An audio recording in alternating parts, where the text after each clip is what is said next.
Chapter 5, Rook Endings. Rook endings occur most often from all theoretical endgames, so you should study them deeply.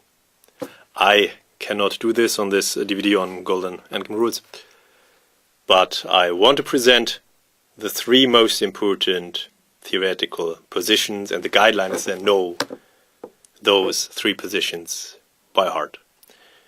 First, Philidor's famous drawing position, which arises after rook b6. This is very important. The rook cuts the attacking king off, and only f6 will give the king a shelter. And this position is so important because it can arise also with central pawns or knight's pawns or rook's pawns. And probably most of the endgames with rook and pawn against rook, which arise in practical play, can be understood by this drawing position. And it's not so difficult once you know the technique. While over the board, it might be easy to miss. So, okay, rook h7, rook h6 would be taken and the pawn and gamer draw.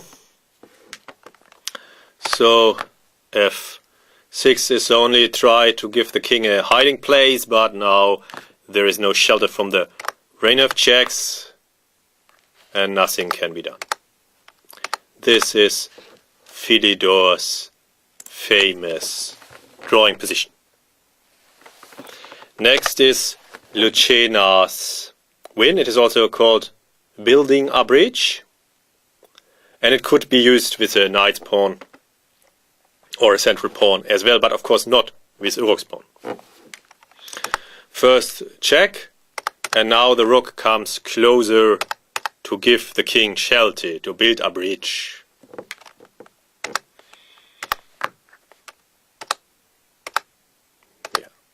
Now rook d5, f5 is threatened.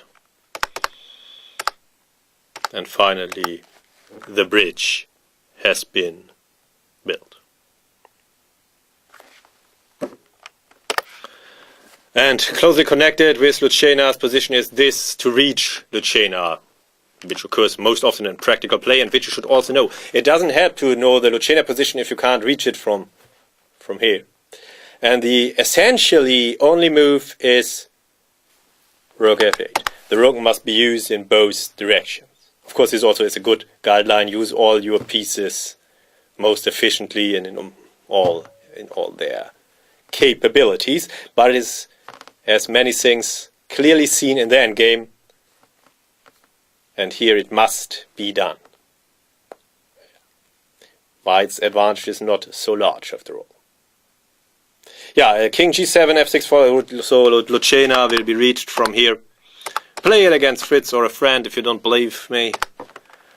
And yeah, white will win by building a bridge. But rook f8 is important to know. And finally, the most important drawing position with the rook's pawn, Vancura's draw. It is important that the king is on g7 and h7, we will see soon, and the rook prevents the activation of white's rook. White's king plans to free the rook, but there is no shelter.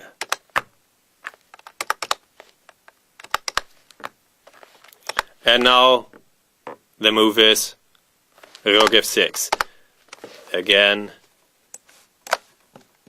preventing the activation of white's rook. And now rook b6. White's rook cannot break free. Yeah, and king g7 or h7, but not. This would be a big mistake.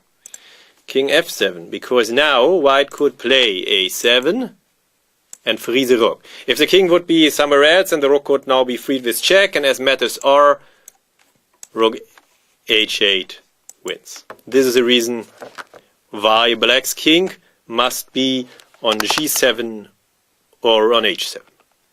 And then Vancura's fortress cannot be taken. One example, Mayorov, Mir Zoev, Livigno 2011 is a bit more, or is very complicated. In the game, black took on g4 and lost after rook e7, and the 7th rank absolute wins. But with rook g6 he can draw. And now the point is that Vancura's draw even works against 2 rook pawns, and white could even have 3 additional rook pawns on h4, h3 and h2, and it would still be a draw.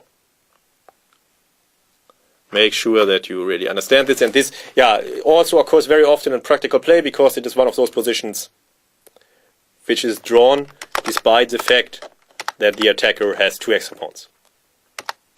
Give check as long as the king is far away, and then the rook can go bound.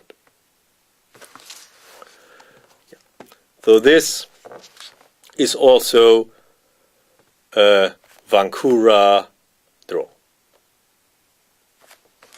With 2 rook pawns. So the guideline is here: know the most important theoretical positions by heart. At least the Philidor, Lucena and Vancura position.